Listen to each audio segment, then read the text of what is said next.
Hey, this is Hans from Request for Music. Um, I was looking at my FSyn bundle a couple of weeks ago and realized that I didn't really have too many oscillators or sound sources in the system, and I wanted to expand that a bit. So this is the first of the oscillators that I created. Actually, in the coming weeks, there will probably in total be 3 extra oscillators that are added to my FSyn universe, so to speak.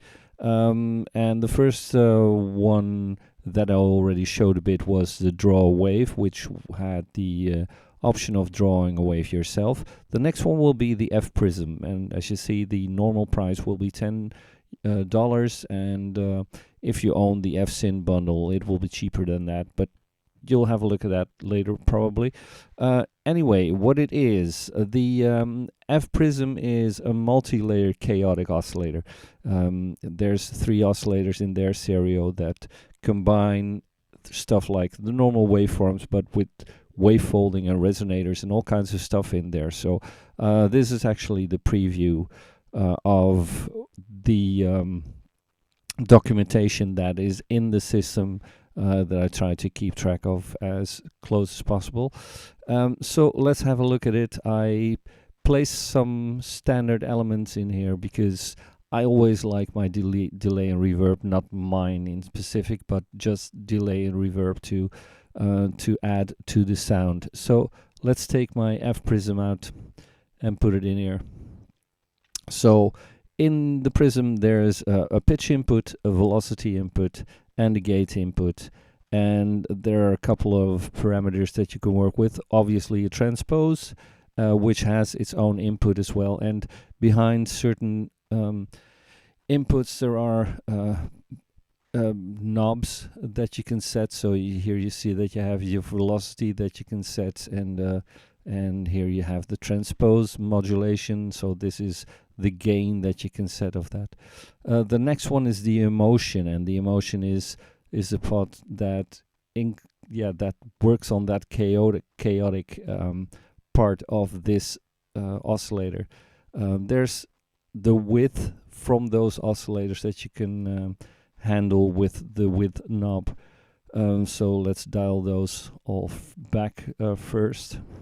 So I've got transpose, I've got this emotion, the width between the oscillators, folding, wave folding, resonance, and I built an envelope in there because I wanted to be able to use this module as a separate one, as a self-contained oscillator instrument or whatever. So I'll connect this one up to my delay, and I'll switch on my envelope so I don't have the sound straight away. I'll connect this to that, and my delay input obviously goes through the motions of creating the delay, and I take the output into my reverb, and the output of my reverb into the normal, into the normal main host, as you can see, above there. So let's start off there. Turn this back a bit. There we are again. Okay, so I've got my Prism, and let's first take off the envelope and let's hear it. You hear that it's not a very sharp oscillator. It's actually it's pretty softish in the sort of wave that it comes out of it, but obviously it's playable if I connect my pitch, that is. So let's hook up my pitch and hook up my gate.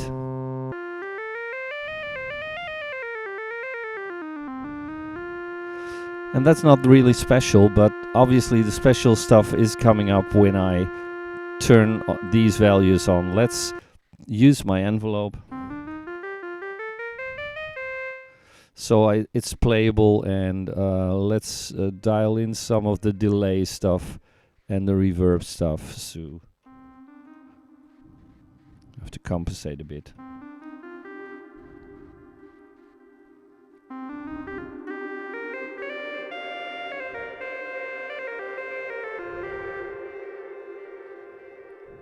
maybe get back the delay a bit.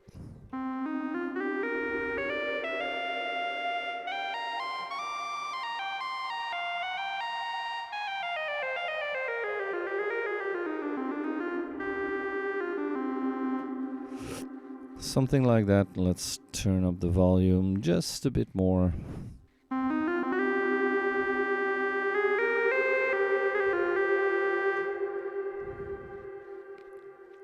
Okay, so that's clear enough, I guess.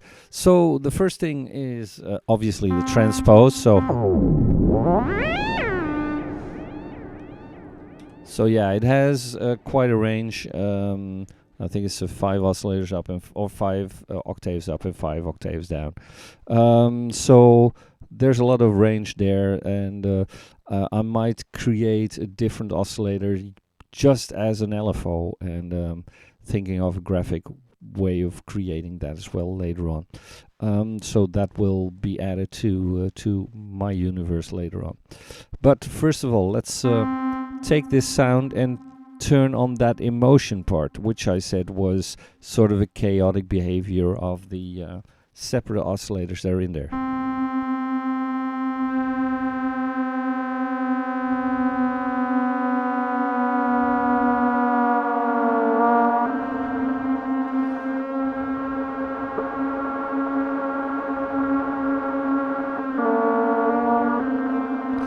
As you can hear, there is a part where it's getting so chaotic that the actual sound is leaving it a bit. But still, this could be useful for some musical or in some musical way that you want it. But especially the part where it's sort of thickening the sound.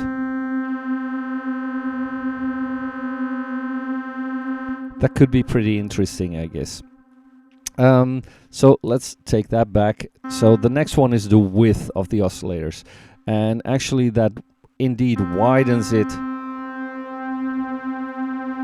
It detunes, but there's also a stereo width knob here, and you can go both ways. So in the middle, the 0 is a mono side, but if I place it to 1, I have the full width. And I can turn it the other way around, so I reverse the stereo width. But then if I turn up the dial,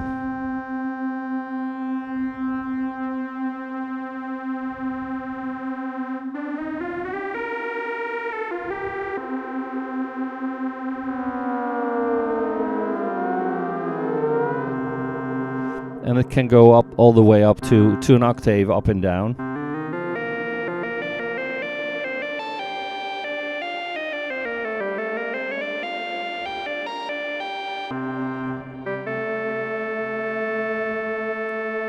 And as you can hear, the width then turns around the pan.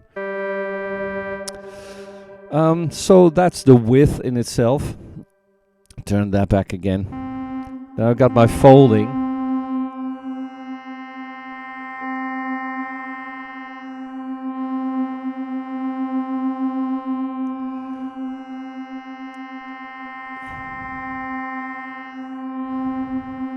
And then the last one is the resonance, because there are a couple of filters in there.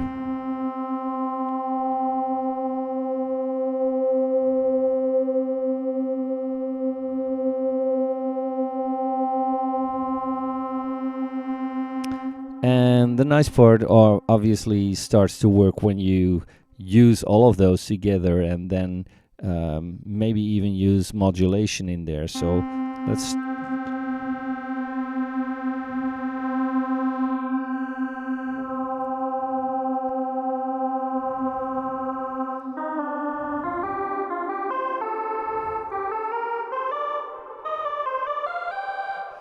So you hear that there's still quite some sound to be had from this module, and the LFOs are there for a reason, because if I hook up this to, well, let's say the transpose, for instance,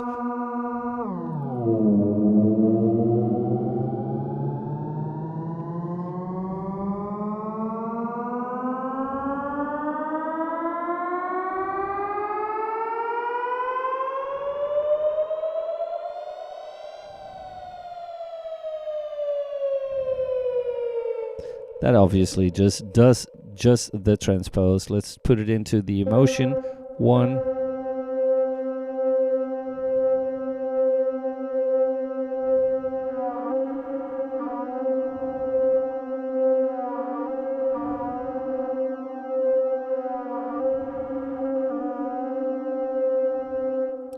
Turn it into the width.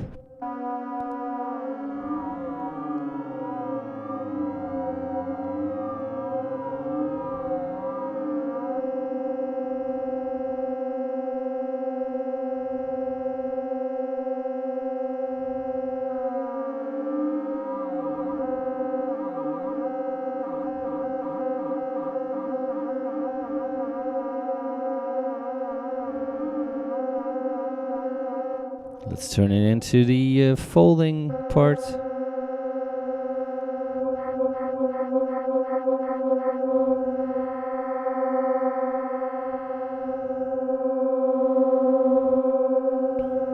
Into the prism part. Oh, sorry, into the resonance part.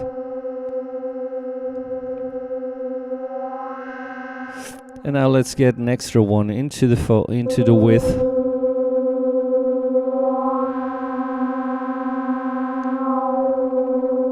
And one into the width of parts.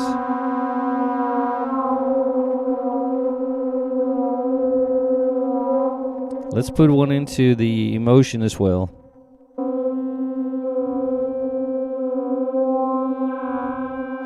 Now start playing it as a normal oscillator, as a normal.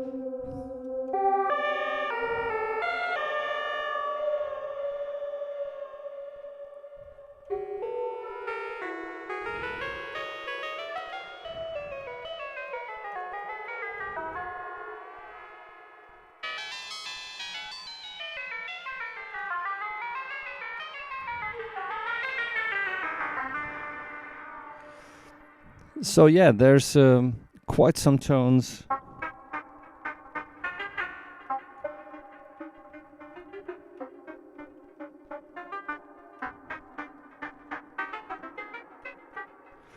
Quite some tones to be had from, well, to look at it, it's quite a simple module, but there's quite a lot of sounds to be had from it. So yeah, that's the Prism, and it'll hopefully be out in the store this week. So anyway, I'll catch you later in a new video. Cheers for now. Bye bye.